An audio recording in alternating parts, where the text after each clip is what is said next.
Hi guys, welcome back to my YouTube channel. आज का video सीधी बात नो बकवास के साथ स्टार्ट करेंगे। थंबनेल टाइटल देख के आप समझ चुके हो कि आज का जो वीडियो है उसमें आप उन एस्पिरेंट्स के लिए ये वाला वीडियो मैं बना रही हूँ जो भी लोग असिस्टेंट प्रोफेसर बनना चाहते हैं या फिर प्रोफेसर बनना चाहते हैं, बेसिकली यूजीसी नेट या जीआरएफ क्वालिफाई करना चाहते हैं। ठीक है, तो आप लोगों के लिए ये वीडियो होने वाला है और काफ़ी इन्फॉर्मेटिव होने वाला है, बिकॉज इसमें एक बहुत ही ज़्यादा पूछा हुआ क्वेश्चन या फिर बहुत ही बड़ा एक कन्फ्यूजन मैं क्लियर करने वाली हूँ जो हम सभी के अंदर, जो भी लोग नेट के लिए तैयारी कर रहे होते हैं, चल रहा होता है कि यार हमें प्रिपरेशन तो स्टार्ट करनी है नेट की, हमें पढ़ना है, हमें पेपर क्लियर करना है, सब कुछ करना है, लेकिन कहाँ से शुरू करें। और ये कहाँ से शुरू करें ना, इसलिए शुरू होता है बिकॉज इंग्लिश लिटरेचर बहुत ज़्यादा वास्ट है।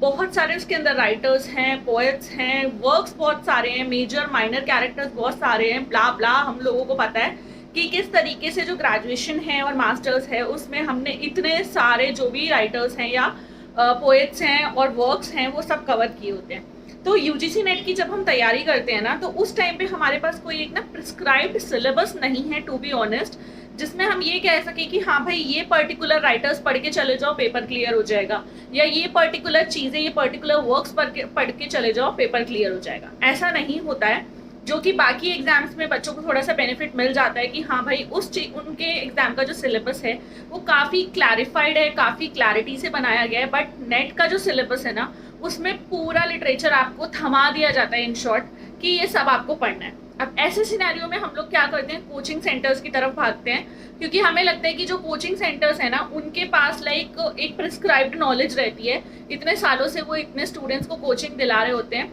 सच बात है, उनके पास एक ट्रेजेडी बोल रही हूँ, सॉरी, उनके पास एक स्ट्रैटेजी रहती है, एक ट्रिक रहती है। उनको पता होता है कि पेपर जो है वो कहाँ से आया है, कहाँ से पूछा जाता है, और ये एनालिसिस आप घर बैठे भी कर सकते हो। सिंपल सा तरीका है, आपको प्रीवियस ईयर क्वेश्चंस को एनालाइज करना होगा, क्योंकि उसमें ना आपको आइडिया मिल जाएगा। खुद आप जैसे जैसे पेपर सॉल्व करोगे ना, आपको समझ में आता जाएगा कि कहाँ से कंटेंट सबसे ज़्यादा पूछा जाता है। तो आप उन पर्टिकुलर राइटर्स की लिस्ट अपने आप बनाना शुरू कर दोगे कि हाँ भाई ये राइटर तो हर एग्जाम में रिपीट हुआ है, हर साल रिपीट हुआ है, तो इस साल भी क्वेश्चन वहाँ से आएगा। ठीक है, तो इस तरीके से कुछ तैयारी शुरू की जाती है। बट अगर मैं बिल्कुल बिगनिंग की बात करूं कि आप मुझसे कहो कि मैम एकदम हम बिल्कुल कंफ्यूज हैं कि हम कहाँ से उठाएं, क्या स्टार्ट करें, तो उस चीज़ के लिए आज का जो वीडियो है वो मैंने बनाया है। देखो सिंपल सा है कि आप जब भी किसी एग्जाम को देने जाते हो उसमें कहीं ना कहीं आपको एक ना एक ट्रिक या स्ट्रैटेजी ऐसी मिली जाएगी जो आपको क्लियर कर देगी कि आपको शुरुआत कहाँ से करनी है। तो अगर आप नेट इंग्लिश की बात करोगे तो यहाँ पे आपको शुरुआत कहाँ से करनी है, हिस्ट्री ऑफ इंग्लिश लिटरेचर से। जी हाँ, हिस्ट्री ऑफ इंग्लिश लिटरेचर से आपको अपनी स्टार्टिंग करनी है, बिकॉज आपकी फाउंडेशन, आपका बेस वहीं से मजबूत होगा।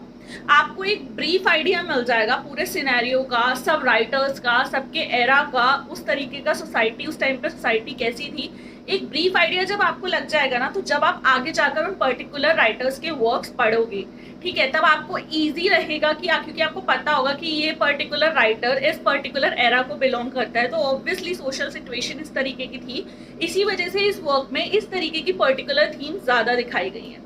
ठीक है, तो उसके लिए आप एक कोई भी अच्छी सी बुक ले सकते हो, हिस्ट्री ऑफ इंग्लिश लिटरेचर की, वहीं से आपको शुरुआत करनी है। डेली पढ़ो, डेली आप कम से कम 5 to 10 पेजेस पढ़ो। अपने आप जब आप उसको 2 टाइम रिवाइज कर लोगे ना उस बुक को, एक बार पहले और फिर एक बार ही बाद में, पहले आधी चीज़ें क्लियर हो जाएंगी, बाद में पूरी चीज़ें क्लियर हो जाएंगी। तो हिस्ट्री ऑफ इंग्लिश लिटरेचर आपको ज़रूर से स्टार्ट करनी है, और सबसे पहला काम यही करना है कि एकदम से राइटर्स पे या वर्क्स पे जंप करने से पहले आपको brief history of English literature पढ़नी ही पढ़नी है, अगर आप यूजीसी नेट की तैयारी कर रहे हो। मिल गया पॉइंट कि यहीं से हम शुरुआत करेंगे अपनी। आप विलियम जे लॉन्ग पढ़ो, ठीक है, विलियम जे लॉन्ग बहुत इंपॉर्टेंट बुक है नेट एस्पिरेंट्स के लिए। तो वैसे भी आप कहीं पे भी किसी भी कोचिंग सेंटर में भी जाओगे या किसी भी प्रोफेसर से भी बात करोगे तो वो भी आपको यही कहेंगे कि माय डियर आपको विलियम जे लॉन्ग पढ़ना स्टार्ट करना चाहिए, और जितनी जल्दी तैयारी शुरू कर दोगे उतना बेटर है, because yes it is true कि हाँ इंग्लिश लिटरेचर बहुत वास्ट है, आपको तैयारी टाइमली स्टार्ट करनी पड़ती है ताकि आपका सिलेबस टाइमली खत्म हो जाए, राइट। उसके बाद सेकेंड चीज़ जो मैं आपको बोलना चाहूँगी प्रिपरेशन की स्टार्टिंग में, एक तो हो गया history of English literature, William J long, आपको साथ ही साथ में एम एच अब्राम्स ज़रूर स्टार्ट करनी है। उसके अंदर बहुत सारे ऐसे टर्म्स हैं जो पेपर में रिपीटेडली पूछे जाते हैं। बिलीव मी, आपको यकीन अगर नहीं आ रहा, आप PYQ उठा के देख सकते हो कि किस तरीके से वो टर्म्स रिपीट होती हैं। तो MH अब्राहम करना बहुत ज़्यादा ज़रूरी है। वो एक तरीके से डिक्शनरी मान लो, जिसके अंदर आप जब वर्क्स पढ़ोगे, उनकी थीम्स पढ़ोगे, तो उसमें जो टर्मिनोलॉजी यूज हुई है, जो भी चीज़ें आएंगी, वो सब आपको पहले से उनका मीनिंग क्लियर होना चाहिए। बिकॉज बहुत सिंपल चीज़ें नहीं होती वो कि हाँ हम नॉर्मल डिक्शनरी से मीनिंग देखें तो मैच हो जाएगा। लिटरल मीनिंग्स रहते हैं, ठीक है। तो वो आपको क्लैरिटी देगा कौन? MH अब्राहम देगा। तो उसका जो लेटेस्ट एडिशन है वो आप अभी ले लो, उसको पढ़ना स्टार्ट करो। आपको शुरुआत यहीं से करना है, हिस्ट्री ऑफ इंग्लिश लिटरेचर और MH अब्राहम से। जब आपको लगता है कि आप हिस्ट्री ऑफ इंग्लिश लिटरेचर को लेके काफ़ी हद तक क्लियर हो चुके हो, उसके बाद आप अपने राइटर्स पर जंप ऑन कर सकते हो कि आप राइटर्स के बारे में पढ़ो और फिर राइटर्स के मेजर और माइनर वर्क्स के बारे में पढ़ो। Then here come some important characters जो हर साल पेपर में पूछे जाते हैं। इस सबको करते करते आपको साइड बाय साइड क्या करना है।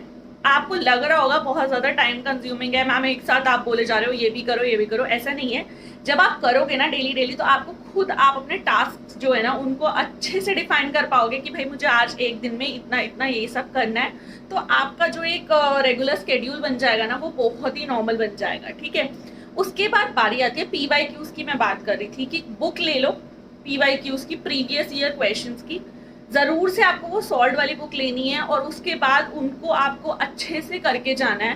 बिकॉज हर गवर्नमेंट एग्जाम में रिपीटिव क्वेश्चन ज़रूर पूछे जाते हैं। ऐसी गलती मत करना ये सोचने की कि हर साल पेपर बिल्कुल नया आता है। कुछ चीज़ें एकदम नहीं आती हैं, लेकिन कुछ चीज़ें रिपीटिव भी पूछी जाती हैं। तो आपको कहीं ना कहीं प्रीवियस ईयर क्वेश्चंस बहुत हेल्प करेंगे। एक तो आपको ब्लूप्रिंट बनाने में हेल्प करेंगे कि पेपर किस तरीके का आता है। बिकॉज आधे से ज़्यादा स्टूडेंट्स तो इस चीज़ में कंफ्यूज हो जाते हैं कि पेपर कैसा आएगा, उनको वो चीज़ समझ ही नहीं आती। तो जब हम PYQs करते हैं, पुराने साल के क्वेश्चंस करते हैं, तो हमें आइडिया लग जाता है कि पेपर किस तरीके से आता है, कितने क्वेश्चंस पूछे जाते हैं, कितना टाइम हमें लग सकता है उसको सॉल्व करने में। I am just talking about English literature का नेट का पेपर, ठीक है। पेपर 2 जिसकी बात मैं कर रही हूँ, पेपर 1 जो है जनरल पेपर, उसके ऊपर भी वीडियोस लेकर आऊंगी। तो अगर आपने अभी तक सब्सक्राइब नहीं किया, फटाफट से सब्सक्राइब करो, बेल आइकन क्लिक कर लो ताकि नोटिफिकेशन आपको मिल जाए, ठीक है। और कोई भी आपका क्वेश्चन है तो कमेंट सेक्शन में मुझसे पूछ सकते हो। आज के वीडियो में मैंने आपको बिगिनिंग बता दिया, आपको शुरुआत कैसे करनी है। तो अगर अभी तक आप हाथ पे हाथ रख के बैठे थे ना बच्चे कि कहाँ से स्टार्ट करें, क्या करें, नहीं समझ आ रहा, तो मैंने आपको बता दिया कहाँ से आपको स्टार्ट करना है। फटाफट से हिस्ट्री ऑफ इंग्लिश लिटरेचर उठानी है, उसको पढ़ना है। विलियम जे लॉन्ग पढ़ना स्टार्ट कर दो और साथ ही साथ में आपको ये MH अब्राहम स्टार्ट कर दो। उसमें से आप चाहे डेली की 10 टर्म पढ़ो, शुरू में 5 पढ़ लो अगर आपको बहुत ज़्यादा हैवी लग रहा है, बल्कि लग रहा है, क्योंकि शुरू में थोड़ी सी तकलीफ होगी। बिकॉज हमारा ग्रेजुएशन और MA जो रहता है बेसिक रहता है, उसके बाद ये जो नेट के लिए तैयारी आती है ना, इसमें क्योंकि आप खुद प्रोफेसर बनोगे, बाद में खुद पढ़ाओगे स्टूडेंट्स को, तो भाई आपको तो उस चीज़ में मास्टरी होनी चाहिए ना अच्छे से। तो बट ठीक है, डरने वाली कोई बात नहीं होती। बहुत सारे लोग डर जाते हैं सोच के कि इंग्लिश लिटरेचर का तो सिलेबस ही इतना वास्ट है यार, नेट इसमें निकलेगा कैसे। थोड़ा सा मुश्किल ज़रूर है बट नामुमकिन नहीं है। तो ये है कि आप अगर टाइमली, वही चीज़ जो मैंने बोला, टाइम मैनेजमेंट के साथ तैयारी शुरू कर दोगे ना, डेफिनेटली आपका नेट क्या JRF क्रैक हो जाएगा, ठीक है। तो आपको प्रिपेयर करना है JRF के लिए ताकि आपका नेट क्लियर हो जाए। और आपकी किस्मत अच्छी रही, आपकी मेहनत ज़बरदस्त रही, भगवान का ग्रेस रहा, तो आपका नेट के साथ साथ JRF भी क्वालिफाई हो जाएगा। बिकॉज JRF की एक लिमिटेड एज है कि इतने ही एज ग्रुप तक आप JRF कर सकते हो। इसीलिए बच्चों को स्टार्टिंग से JRF के लिए प्रिपेयर करना चाहिए, तो नेट अपने आप क्लियर हो जाता है, ठीक है। कहीं ना कहीं उतनी तैयारी अपन की हो जाती है, हमारी हो जाती है कि हम नेट क्वालिफाई कर लें, ठीक है। तो JRF के लिए भी तैयारी करेंगे। एंड मैं कोशिश करूँगी कि यहाँ पर लेक्चर रिलेटेड वीडियोज़ भी लाऊँ। तो अगर आप लोग इंटरेस्टेड हैं DSSP से रिलेटेड या UGC नेट इंग्लिश से रिलेटेड, जनरल पेपर से रिलेटेड कुछ भी वीडियोस देखने के लिए, तो आप मुझे कमेंट सेक्शन में बता सकते हो। और मैं तो अपने तरफ से जो टॉपिक्स मेरे को इम्पोर्टेंट लगेंगे उस पर बातें आपसे शेयर करती ही रहूँगी, आपको एज अ गाइड दिखाती रहूँगी रास्ता, जो भी मेरा एक्सपीरियंस है, जैसी चीज़ें हैं उससे, ठीक है। So thank you so much for watching. इस वीडियो को मैं यहीं पे एंड करूँगी। And don't forget to subscribe to my channel. और बाय, मिलेंगे बहुत जल्द एक न्यू वीडियो के साथ। Bye, take care, all the best for your preparation.